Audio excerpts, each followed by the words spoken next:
Coleman. I'm a consultant with Community Technology Advisors. And I want to talk briefly about the idea of the state broadband goal prospectively being 25.3. The State Broadband Task Force set a goal, recommended a goal of 100 megabits by 20 megabits by 2026. And so I think it's important to keep our eyes on that prize. 2022 to 2026 is a pretty short time frame. And so I also want to talk about that 25.3 standard, which is tied to the federal FCC standard.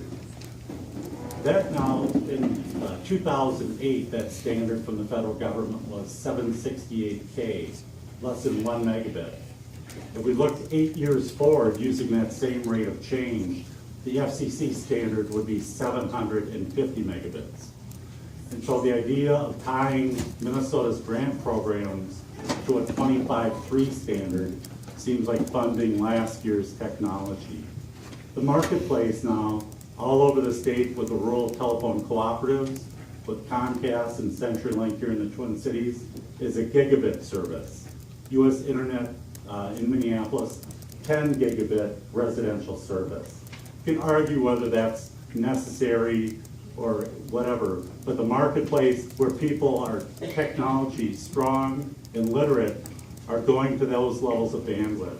So I just say that I believe that any state fund should go to services that can deliver 100 megabits today, not scalable, but that we invest our limited dollars, even if it's $100 million, so they're still limited compared to the need out there, to keep our investment strong. A wireless investment, if an entrepreneur wants to do that wireless investment, those are relatively low cost things.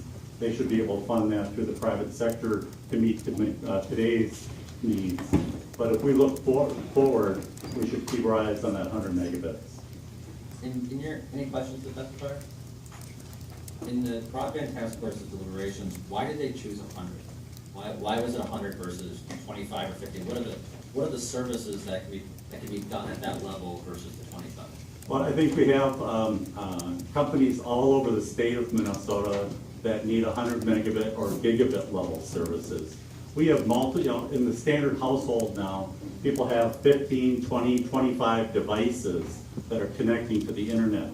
With the Internet of Things emerging, where your refrigerator and washing machine, your thermostats are connected to the internet, houses will have hundreds of devices that are connected on a regular basis. So there's not necessarily one application that needs 100 megabits. It's a combination of having 3 or 4 kids doing their homework, mom or dad working from home, and especially now with the ability for people to work from home, people who are engineers or graphic designers increasingly need those levels of services.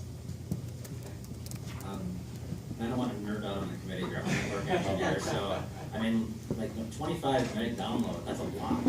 And even for a person, in my household, if we had 25 meg and I was VPN'd in, and my wife was watching Netflix, streaming it on her iPad, and my daughter was streaming the service on a TV, on another, like an Amazon Prime, and my son was doing his homework, 25 meg would accomplish all those things.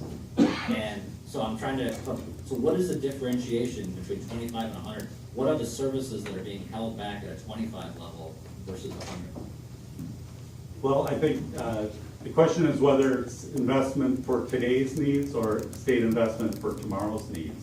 And I think the idea that you would video conference, that you could have the technologies to have essentially hologram kind of entertainment in your homes, hologram kind of video conferencing.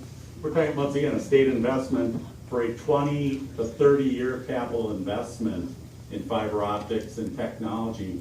I think we need to look, with everything else we talk about, it's, what's a long-term approach to this infrastructure. And I think we've seen, it wasn't long ago that people said, and the president of NBT Wireless used to say, well, why would anyone need more than 1 megabit? Well, now he's delivering 5 megabits because his customers need it. And I think we've seen that scale once again from the FCC standard of less than 1 megabit to 25 megabits today.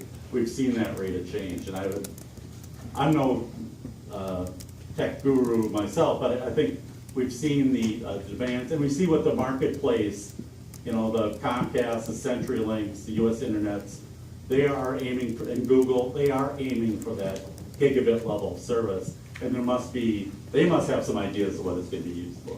Representative Simon. Okay, any other questions for that, Representative Johnson? Thank you, Mr. Chair. Just briefly, Mr. Coleman, what's the relationship between upload speeds and economic development? Because I assume 1 megabit would be kind of... It is. So, you know, I think the internet generally has been designed to provide content to people, YouTube videos and so on, essentially to sell product to people. And with the need for upload speeds is that people increasingly working from home, whether they're engineers or graphic designers or any other kind of creative people that are creating PowerPoints that are, you know, it's hard to create a PowerPoint now that's less than 10 or 20 megabits or megabytes of data. And so those activities that people need is to stream upload. We have, in Chisago County where I'm working on economic development, they have a dome home manufacturer out in the countryside there. Their catalog is 5 gigabytes of data. And so people are designing their homes using these tools, and that's an up and down interactive experience. So that's an example for that company that does 2/3 of their business internationally out in Sunrise Township in Chisago County. Any additional questions for the testifier? Thank you very much. Thank you. Are there any members of the public who wish to testify